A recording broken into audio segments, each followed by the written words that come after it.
শ্রমিকের উপরে সেনাবাহিনীর গুলি চলেছে। সেনাবাহিনীকে আবার সেই পূর্বের রূপে ফিরে যেতে যাওয়ার একটা আশঙ্কা করছি। তীব্র নিন্দা এবং প্রত্যাখ্যান করছি। আমরা গভীর বেদনার সঙ্গে আজকে সংবাদ সম্মেলনটি শুরু করছি। আমরা আজকেই দেখেছি নীলফামারীতে একজন শ্রমিকের উপরে সেনাবাহিনীর গুলি চলেছে এবং সেই গুলিতে একজন শ্রমিক নিহত হয়েছেন।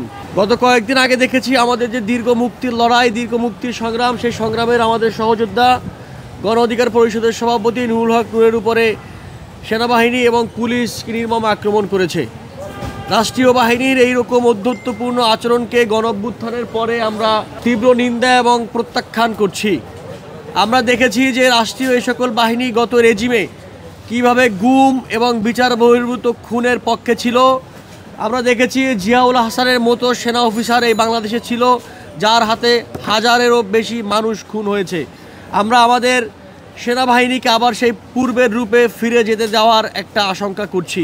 যেই গণ অভ্যুত্থান গত 1 বছর আগে সফল হয়েছে, সেই গণ অভ্যুত্থানের যে এসেন্স, সেই এসেন্স থাকবে এবং কোনোভাবেই আমাদের রাষ্ট্রীয় বাহিনীগুলো তাদের পূর্বের চরিত্রে ফিরে যাবে না।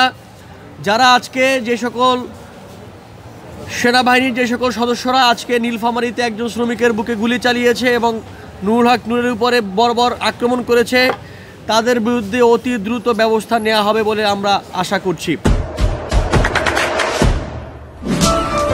দেশে দেশে সবার সাথে দ্য নিউজ।